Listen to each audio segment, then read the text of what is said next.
My name is Brad McQuaig. I work here at Mount Pleasant Cemetery. I'm the crematorium operator, and I've been in this job for the last 6 years.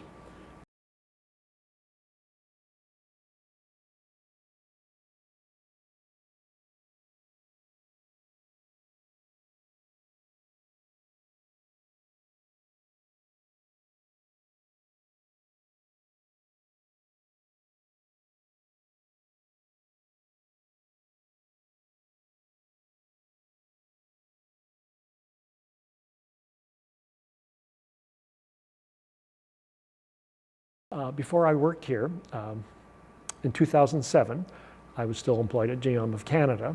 I retired from General Motors a couple years later, but my mother was ill. She was in a nursing home very close to the cemetery here, and my father knew the time was getting short.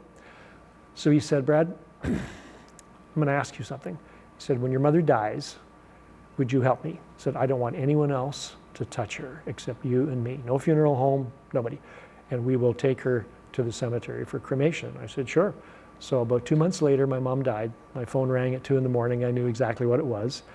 And my dad said, I'll come and pick you up. And then he had a van, and he had borrowed a stretcher with collapsible wheels. So we went to the nursing home, and the nursing supervisor was a little anxious because typically family members don't come to take their loved ones away. They hire a service to do that, or a funeral home. So my dad and I went to her room, and there she was in her bed. That was my mom. She was dead. That was just the house she lived in. She was gone, but her spirit was gone. So we wrapped her in a sheet, and I had to hold her in my arms this close to me, and I was looking at my mother's face, and that's when I realized that her spirit was gone, and this was just the house where she lived. So we wrapped her, put her on the stretcher, covered with a stretcher with a quilt, because other residents in the nursing home, they don't want to see, they know well enough what it is. So then we took her out down the elevator to the van, and then we took her back to my house. And my father had built a plywood container for cremation, and we put my mom in the container and screwed the lid on, and then we had to leave that in my garage. And then we went to City Hall to register the death, and then we had to see a lawyer and get copies of the death certificate notarized. Interestingly enough, you can transport a dead body, but you must have the original copy of the death certificate in your possession. That's your ticket, because that allows you legally to move a dead person. Cremation is just a process. The body arrives, and then sometimes it arrives with all the papers, and we can cremate immediately. Other time, the family has to meet and sign all the necessary paperwork. You have to have a death certificate from the physician. You have to have a coroner's permission to cremate, because once you cremate, there's nothing left to look at. There's no evidence. Nothing. Of any kind. So the coroner has to give a special certificate saying that he has no further interest in investigating, and then the family has to sign a bunch of papers.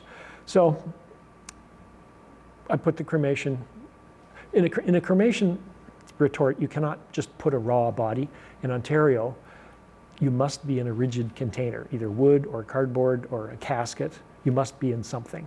And so we have standard cremation containers, very simple, just a wooden tray and a cardboard lid. It looks like an upside down shoebox.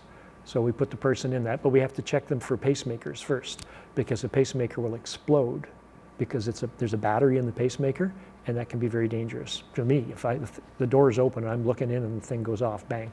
So if there's a pacemaker, it has to be removed. Then you put the body in, turn the machine on. It takes about 2.5 hours for the human tissue to evaporate. And as you saw, the bones are still there. It's not ashes. Ashes are a very nice word. I think it comes from the Bible. That's why they use the word, but they're not ashes. They're bones. From the ashes. So it takes about 2.5 hours for the body, through heat and combustion and evaporation.